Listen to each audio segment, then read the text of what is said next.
నాకు అవ్వద్దులే లెక్క ప్రకారం దూరం నుంచి.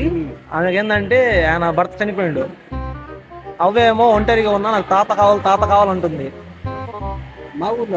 మా ఊర్లో ఆత్మకూరులోనే పక్కనే ఇల్లు మాది.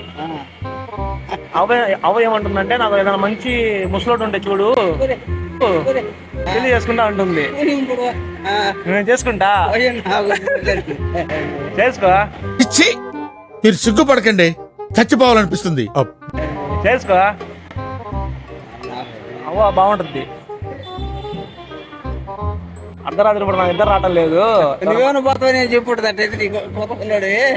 ఏం మాట్లాడుతున్నావురా? నరాలు కట్ అయిపోయింది. నాకెందుక, నాకు అవ్వద్ది లెక్క ప్రకారం. అవే కావాలనుకుంటే అవ్వకు నువ్వు, కావాలనుకుంటే అవ్వకు నువ్వు. అసలుడే గాని మా హానుభావుడు బంధువే కాదు కదా, దూర బంధు.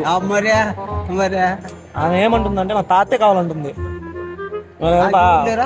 లేదు, ఒక్కదాని ఒక ఆమె ఉంటుంది ఇంట్లో, పెళ్లి చేసుకుంటా ఉంటుంది. నేను చేసుకుంటా. నాకు వద్దు, నాకు ఎదుగుదాయినా, నాకు ఎదుగుదాయినా. ఏం కావాలి, నేను చెప్తాలే, మాట్లాడతా. కట్నం ఇస్తుందిలే. మనకేం పడలేదు. ఎంత కావాలి నీ కట్నమా? నాకు కట్నం పడలేదు, ఏం పడలేదు. పర్లేదులే, మా ముసలా ఉంటే మేమే చేశాను ఆయన. ఇంకా మేము చేసుకుంటది కదా.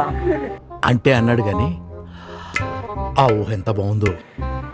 ఎత్తుకోమానా ఇంట్లో ఇల్లాలు వంటిట్లు పీరాలంటే రావాల్సిందే. తాత మాట్లాడతా, సెట్ చేస్తా, చేసుకో. వద్దా? నీ ఇష్టం. ఇంకా ఎవరుంటే చెప్పు, మీ ఫ్రెండ్స్ ఎవరైనా ఉంటే, నీ ముసలి నీ బ్యాచ్ ఉంటారు కదా, ఉంటే చెప్పు, చేద్దాం. ఏ తాత అంత మాట్లాడతా? సరే, ఫోన్ మాట్లాడిపించాను. అవద్దా?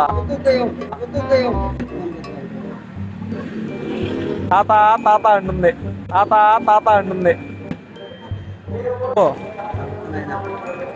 కట్నం ఇస్తుందిలే. నీకెంత ఇచ్చింది అవ్వ కట్నమా? ఇప్పుడైతే 1,00,000 ఇస్తుందంట. అట్టయితే నువ్వే చూసి డబ్బు నువ్వే. నాకొద్దు, నాకు అవ్వతులా లెక్క ప్రకారం. అవ్వైనా దూరం పోతావు కదా, ఆమె నీకు చెప్పింది కాబట్టి. నాకు ప్రస్తుతం అంటే నేను మనవల్ లాంటి కాబట్టి మెల్లని చెప్పింది. నాకు ఇలా తాతలేడు నిద్రటంగా 6 నెలలు అయిపోయింది తాత చచ్చిపోయి. అయిపోయింది కదా, నేను ఒక్కదాన్నే. ఏదైనా మంచి తాత ఉంటే చూడు, పెళ్లి చేసుకుంటా ఉంటుంది. పర్లేదు, నేను మాట్లాడతలేరా.